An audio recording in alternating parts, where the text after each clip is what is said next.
told the world Meghan Markle is a last-minute addition. She was not invited. Emma Grede filmed herself switching name tags at her own gala, posted it to Instagram stories, and in doing so told the entire world exactly what Meghan Markle is now reduced to, a woman who has to beg her way into events that most people had never even heard of until she showed up uninvited. The footage is brief but devastating. There is Emma, the founder of the 15% Pledge, physically rearranging place cards at the last possible moment, making room for a guest who was clearly not on the original list. She wanted us to see it. She made sure we would know. And the question that should be keeping Meghan awake at night is simple. Why would the host of an event celebrating Black empowerment deliberately expose the Duchess of Sussex as a gatecrasher? This was not a Met Gala. This was not the Oscars. The 15% Pledge Gala has existed for 6 years now, quietly supporting Black-owned businesses, doing actual work in the community. Most Americans could not have named it before last weekend. The organization only became headline news because Meghan Markle muscled her way through the door, and suddenly every outlet in the country wanted to talk about her pink dress instead of the cause the event was supposedly honoring. The timing alone tells a story that the mainstream press seems determined to ignore. Meghan's name has surfaced in recently released Epstein documents. A photograph exists of her on a yacht in August of 2016 with Karina Shuliak, one of Jeffrey Epstein's known associates, taken just weeks before Meghan claims she met Harry in Botswana. The royal family faced Epstein-related questions all weekend, and somehow, miraculously, Meghan managed to secure a last-minute invitation to an event that would generate enough pink dress coverage to bury anything more uncomfortable. Someone wanted a distraction. Someone got one. The only question is who made the call, and what exactly are they trying to hide? Literally begging to be allowed into a D-list event because, let's face it, guys, there were no A-listers, and then she wears that ridiculous dress. The dress that Meghan wore to this hastily arranged appearance tells its own story, one of desperation and last-minute scrambling that no amount of favorable press coverage can disguise. Charles Harbison designed it, or rather, Charles Harbison loaned it, because the evidence captured by photographers that night makes one thing abundantly clear. This gown was never custom-made for Meghan Markle's body. Look at the hem. The fabric was not cut. It was folded.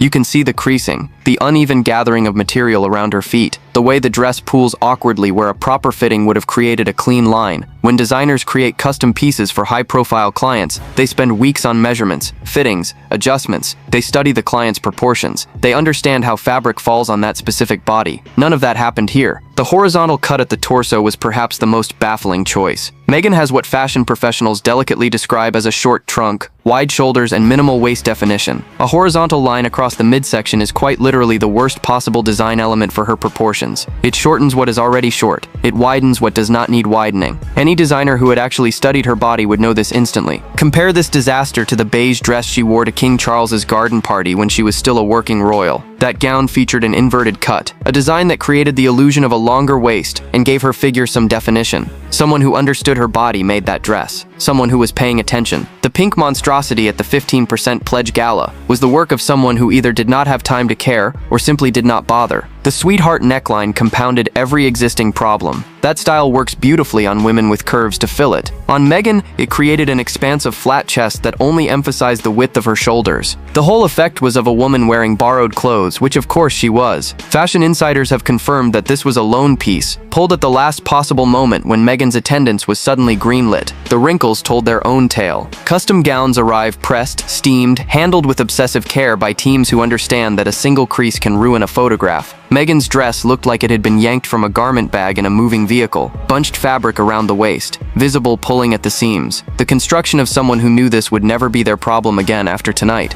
Charles Harbison dressed a duchess, and he dressed her like someone he never expected to see again. Emma Grede was unhappy with the way Meghan decided to manhandle her while on the red carpet. She pulled away. That was revealing the night that spotted that one.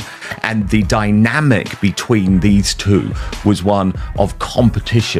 Utterly bizarre body language. The detail that guests simply could not stop discussing was not the dress itself, but what appeared beneath it. Meghan's toes extending beyond the front of her open sandals, literally touching the floor with each step she took. Multiple attendees mentioned it in conversations that night. The image circulated on social media within hours, and the question everyone kept asking was the same. Why does she keep doing this? Open-toed sandals with a formal gown represent a specific choice, one that almost universally cheapens even the most expensive look. Red carpet stylists understand this implicitly. When you are wearing thousands of dollars worth of fabric, you do not undermine the effect with footwear that belongs at a beach wedding. You certainly do not choose shoes that force your toes to protrude over the edge and drag across the ground. The fold at the bottom of the dress made everything worse. Because the hem had been hastily adjusted rather than properly cut, it created a visual line that drew the eye directly downward. Photographers shooting from low angles captured every unflattering detail: the bunched fabric, the exposed feet, the way Meghan's stride pulled the whole construction out of alignment with each step. Any competent stylist would have rejected this combination immediately. Cover the feet, protect the line of the gown. This is basic fundamental knowledge that anyone dressing celebrities for major events understands instinctively. Either Meghan does not have a stylist she trusts, or she has one whose advice she consistently ignores. Neither possibility reflects well on her judgment. The sandals themselves have become almost a signature at this point, and not in a flattering way. She wears them constantly, to events formal and casual, seemingly indifferent to how they photograph or what statement they make. Some observers have speculated about comfort. Others suggest she simply likes them and refuses to be told otherwise. What nobody can argue is that they work. They do not work. They have never worked, and she keeps wearing them anyway. Someone who cared about Meghan's public image would have said something years ago. Someone with actual authority over her wardrobe choices would have intervened. The fact that this keeps happening suggests either that no such person exists in her inner circle, or that Meghan has made it clear she will not tolerate being corrected on matters she considers personal. Based on everything we know about how she treats the people around her, the second option seems considerably more likely. The interaction between Meghan and Emma Grade on the red carpet deserves close examination because it revealed something that both women probably wished had remained private. Body language experts who reviewed the footage noted immediate tension, a power struggle playing out in real time between two women who each believed they should be controlling the moment. Emma pulled away when Meghan attempted to physically reposition her for photographs. The motion was subtle but unmistakable to anyone watching closely.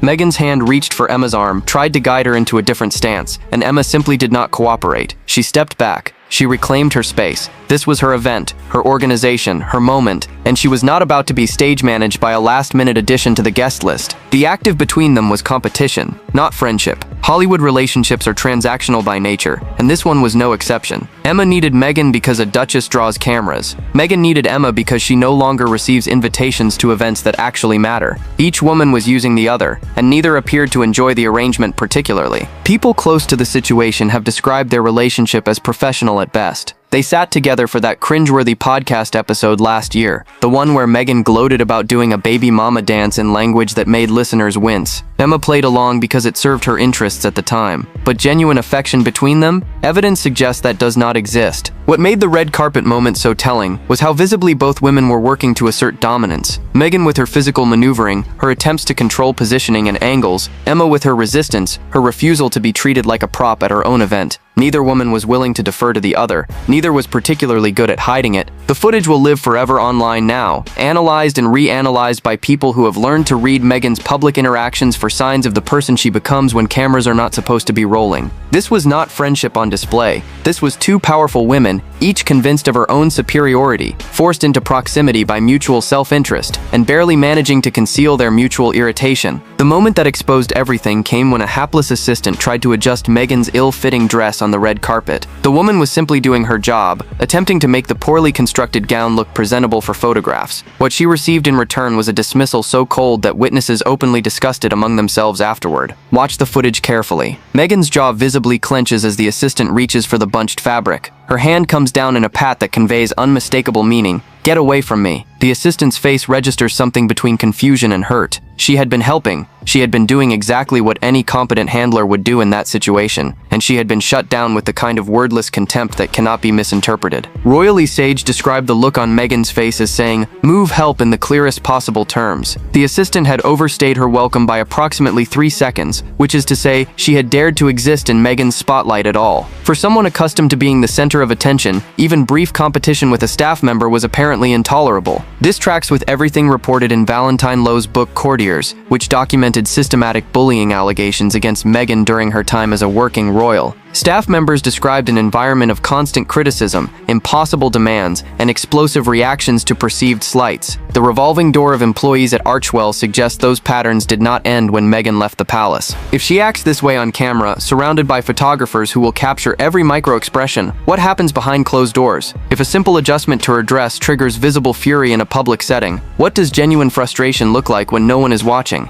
These are questions that Meghan's defenders never seem willing to address. The assistant that night was likely new. They usually are. People do not last long in Meghan's orbit. They arrive eager to work for a duchess, discover what that actually entails, and depart as quickly as professional courtesy allows. Some last months, some last weeks, a few have reportedly lasted days. The pattern is so consistent that it has become its own form of evidence. Anyone watching that red carpet interaction saw exactly who Meghan Markle becomes when she feels her moment is being compromised, and anyone who has worked for her would recognize it instantly. The photographers calling out that night created a moment of unintentional comedy that Meghan almost certainly did not find amusing. "Meghan, Meghan, look here, Meghan," they shouted over and over, treating her like any other celebrity working the carpet. She had given explicit instructions to be addressed as Duchess. They ignored her completely. The irony was thick enough to choke on. Here was a woman attending an event celebrating Black empowerment, demanding that photographers use her colonialist honorific, a title derived from centuries of British aristocratic tradition that her own husband's family built on the backs of colonized peoples around the world. She wants to be the champion of the marginalized and the Duchess simultaneously. She wants to reject the institution when it does not serve her and invoke its authority when it does. The photographers were not being deliberately disrespectful. They were simply treating her the way they treat everyone else who works red carpets in Los Angeles. In Hollywood, unless you are actual royalty presiding over actual functions of state, you are just another famous person hoping for coverage. Meghan's status in America is celebrity, not nobility. The photographers understood this even if she refuses to accept it. Her insistence on the title has become almost pathological at this point. Every public appearance comes with instructions about proper forms of address. Every introduction must include the honorific. She signed the 15% pledge guest book as Meghan, the Duchess of Sussex, in handwriting so deliberately elegant it bordered on parody. The title is everything to her, the entire foundation of whatever claim to relevance she still possesses. Without it, she is Rachel Meghan Markle, a former actress from a basic cable legal drama that most Americans stopped watching years ago. Without it, she is a woman approaching middle age, whose career peaked before she met Harry, and whose subsequent ventures have ranged from underwhelming to catastrophic. The title is all she has left, the single thread connecting her to the fame and influence she believed marriage would permanently secure. So when photographers call her simply Meghan, when they strip away the honorific and treat her like everyone else, they are not just failing to follow protocol, they are exposing the truth she cannot bear to acknowledge. In America, in the real world outside her carefully curated bubble, the Duchess of Sussex is just another person desperate for attention.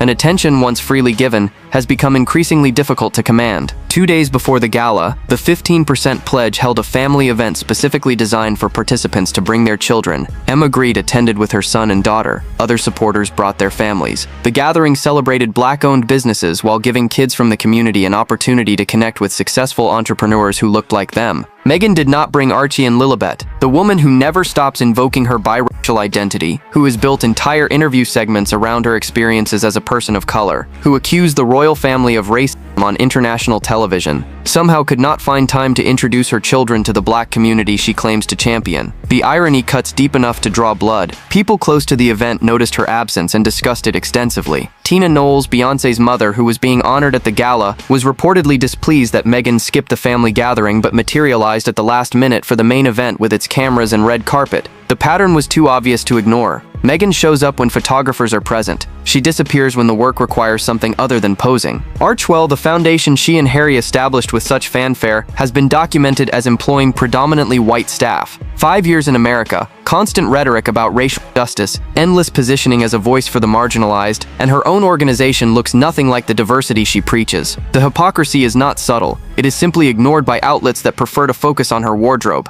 Her children, by her own description, face unique challenges as biracial members of a famous family. Logic would suggest she would want them to have strong connections to Black culture, Black community, Black role models beyond their grandmother Doria, who remains conspicuously absent from most of Meghan's public life. Instead, Archie and Lilibet appear to exist in a bubble as white as the Montecito neighborhood their parents chose over more diverse communities. The timing of her sudden interest in Black designers raises its own questions. Why now? After half a decade in California, what suddenly made the 15% pledge gala core? What was happening in the news cycle that made a last-minute appearance at this particular event so urgent? The question answers itself for anyone willing to look at the calendar. The connection that mainstream media refuses to examine is sitting in plain sight, documented in photographs and newly released files that should be generating serious questions but have instead been buried under wall-to-wall coverage of an ill-fitting pink dress. Meghan's name surfaced in recently released Epstein documents. The reference is brief, a mention in communications that places her within the orbit of people connected to Jeffrey Epstein during a period when she was aggressively networking in Los Angeles. By itself, it might mean nothing. People attend parties. Names appear in address books. The circles of wealthy and ambitious individuals inevitably overlap. But then there is the photograph. Meghan on a yacht in August of 2016, photographed alongside Karina Shuliak, who was known to be intimately connected to Epstein during the years of his most prolific offending. The image was taken weeks, perhaps days, before Meghan claims she first met Harry during a trip to Botswana. The timeline raises questions that no journalist seems willing to ask her directly. The mainstream media covered the 15% pledge gala extensively. Every major outlet ran stories about the pink dress. Fashion critics weighed in on the fit. Royal watchers analyzed her body language with Emma Grade.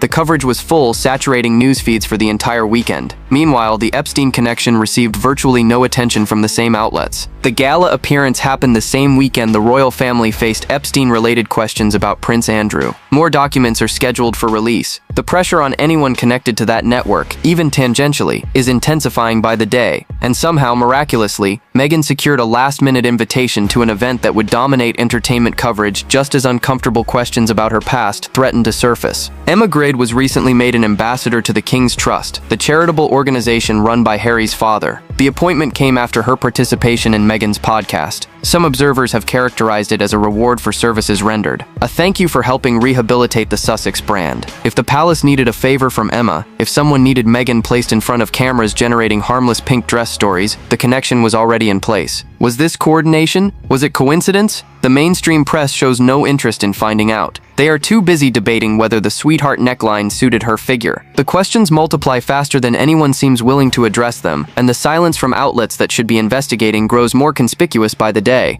Why has no major journalist asked Meghan directly about the yacht photograph? Why has no interviewer confronted her with the Epstein document references? She has given multiple interviews this year. She has promoted products and projects across platforms. At no point has anyone with access posed the obvious questions. More Epstein documents are scheduled for release, with sources suggesting potentially more damaging material ahead. Names that have remained hidden may emerge. Connections that seemed speculative may solidify. The story is not over, it is barely beginning. Meanwhile, Harry testified in London just days before the gala that media has made his wife's life a misery. He delivered this statement to a judge in his ongoing case against the Daily Mail, his face somber, his tone grave. He spoke of suffering, of persecution, of relentless attacks on someone he loves. Then his wife showed up at a Hollywood gala, strut down a green carpet, posed for dozens of photographers, and radiated the kind of joy that miserable people rarely manage to project. The cognitive dissonance was jarring enough to notice from across an ocean. Harry describes a woman living in torment. Meghan appears to be having the time of her life. The press remains complicit in managing narratives that serve Meghan's interests while burying anything that might damage her carefully constructed image. They publish approved photographs from her Instagram. They repeat her characterizations without challenge.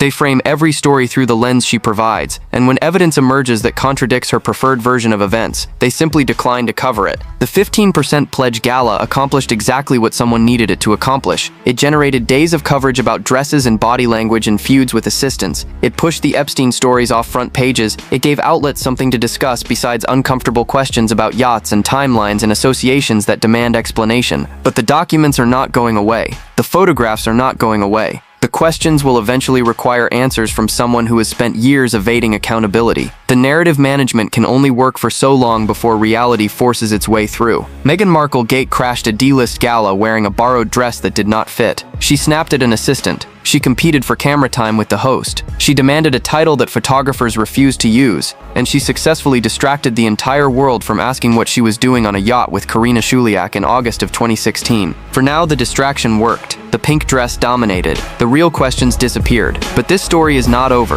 The documents keep coming. The connections keep emerging. And sooner or later, someone is going to ask Meghan Markle to explain herself. Sound off in the comments. And if this is your first time here, subscribe. You will want to be here for what is coming.